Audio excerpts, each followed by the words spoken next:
Dear students, अस्सलाम वालेकुम।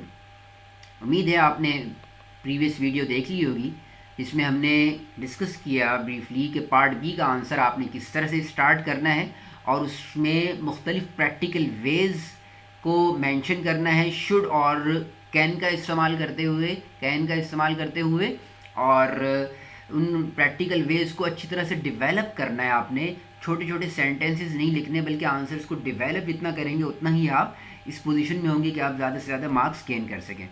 सो now let's move ahead कि अब हम इस आंसर को कैसे आगे बढ़ाएंगे further and how we need to conclude this answer. ठीक, so now what we need to focus after developing some points by or writing practical ways by can or should. Now we need to bring at least one example from the life of either Holy Prophet sallallahu alaihi wasallam or from the life of rightly guided caliphs. ठीक, example वहीं से लानी चाहिए और कुछ जो current situations होंगी उनको आप वेज में बताएंगे।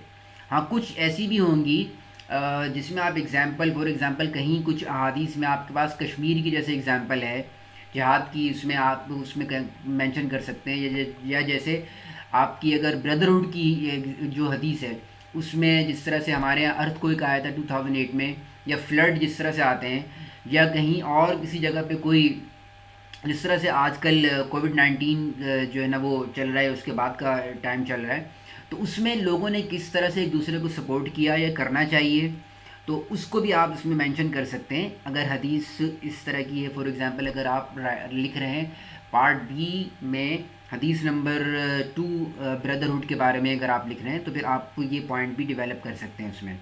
लेकिन नॉर्मली जो आपने एग्जाम्पल लिखनी होती है वेज बयान करने के बाद, these examples should be brought from either life of the Holy Prophet sallallahu alaihi wasallam or from the life of rightly guided caliphs. ठीक, कैसे? तो ये देखिए हमारे पास ये एग्जाम्पल है कैसे हदीस नंबर 10 के लिए जो रेलिवेंट है, तो एग्जाम्पल मस्ट बी रेलिवेंट। ये नहीं कि जो एग्जाम्पल भी आपके जहन में हो बस वो लिख दें। ठीक, तो ये रेलिवेंट एग्जाम्पल है और इसको हमने पूरा लिंक भी किया है। कैसे देखें, द होली प्रॉफिट सल्लल्लाहु अलैहि वसल्लम supported many widows by marrying with them.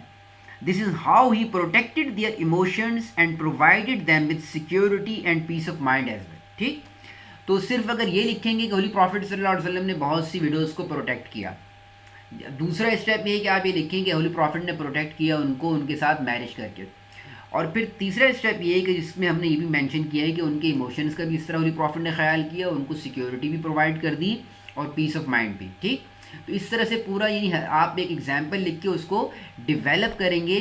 तो अगेन जो भी पॉइंट होगा वो डेवलप करना है। ठीक, ये बात जहन में बिठा लीजिए, जितना पॉइंट्स को डेवलप करेंगे अपनी अंडरस्टैंडिंग शो करेंगे और एग्जामिनर मार्क्स आपको आपकी अंडरस्टैंडिंग पर देता है।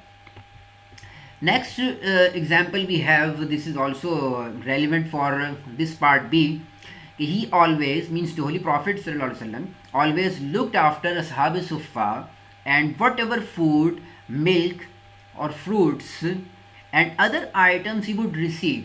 बहुत से सहाबा वाली प्रॉफिट को देते थे मुख्तलिफ जो है ना चीज़ें लाके, तो आप क्या करते थे, first he would share with them, आप वो सारी पहले असहाब सुफ़ा से शेयर करते थे, and then he would think about himself and his own family. ठीक, तो ये एक सेक्रीफाइस जिस तरह से होली प्रॉफिट करते थे, केयर जिस तरह से करते थे, तो इस पूरी एग्जाम्पल को भी आप अच्छी तरह से मेंशन करेंगे। तो असहाब सुफ़ा भी चूँकि गरीब थे और इस हदीस में गरीबों का ख्याल रखने की बात हो रही है, तो होली प्रॉफिट सल्लल्लाहु अलैहि वसल्लम ने अपनी प्रैक्टिकल लाइफ से ये बताया है कि किस तरह से गरीबों का ख्याल करना चाहिए। तो इस बात को आप मेंशन करते हुए ये एक रेलिवेंट एग्जाम्पल कोट करेंगे। इसी तरह से इफ़ यू वांट, एक एग्जाम्पल वैसे इनफ है अगर आपने उसको प्रॉपरली लिखा है, डेवलप किया है सही से, but if you have 2 examples, 2 में बी मैंशन, लेकिन 2 से ज़्यादा नहीं। ठीक, क्योंकि फिर आपका जो आंसर है उसकी लेंथ ज़्यादा हो जाएगी और आपके पास टाइम लिमिटेड होता है, तो ज़्यादा अगर आप डिटेल्ड आंसर लिखेंगे तो इसमें फुल मार्क्स आ भी जाएँ तो टाइम आपके पास कम पड़ जाएगा और बाकी जो फिर पेपर है वो आप बेहतर मैनेज नहीं कर पाएंगे। तो इसीलिए आपने जो लिमिटेड तरीके से जो है ना वो जो पैटर्न है इसको फॉलो करते हुए चलना है। अब इसमें देखिए रेलिवेंट एग्जाम्पल हज़रत अबू बकर की राइटली गाइडेड कैलिफ्स हैं, क्योंकि हज़रत अबू बकर उसमें वहाँ से भी ले सकते हैं। हज़रत Abu Bakr Siddiq, he would milk the goats of an old blind widow who lived few miles away from his home and he would clean his house regularly as well. ठीक, तो تو یہ دو باتیں کہ غریب بھی تھی وہ خاتون، پھر وڈو بھی تھی اور بلائنڈ بھی تھی، تو حضرت ابو بکر کیلف ہونے کے باوجود اس کے گھر کی صفائی بھی کرتے تھے، اور اس کو جو ہے نا جو اس کی بکریاں تھیں اس کے دودھ بھی جو ہے نا وہ دھو کر دے دیتے تھے اور اس کو سرو کرتے تھے. ٹھیک ہے. So that is again excellent example how Hazrat Abu Bakr, even he was a caliph, but he would take good care of his people and especially the poor and the widows. ٹھیک ہے.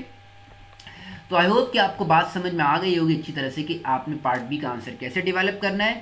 اس کی بھی length answer کی تقریباً same ہوگی 15 to 18 lines.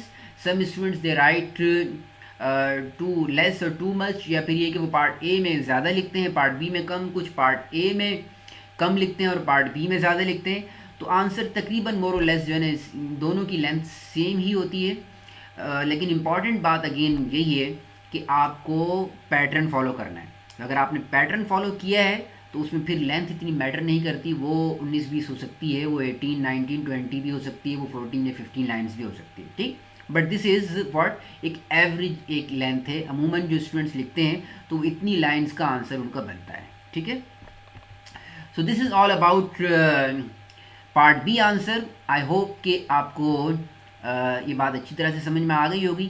تو ملتے ہیں انشاءاللہ ہم نیکسٹ ویڈیو میں، جس میں ہم ڈسکس کریں گے کہ پیپر 2 کا کویشچن نمبر 2 جو کہ کمپلسری کویشچن ہے اسے آپ کس طرح سے اٹیمپٹ کر سکتے ہیں اور کن کن چیزوں کا آپ کو اس کویشچن کو اٹیمپٹ کرنے کے لیے خیال رکھنا پڑے گا. اپنا خیال رکھیے گا. Thank you very much.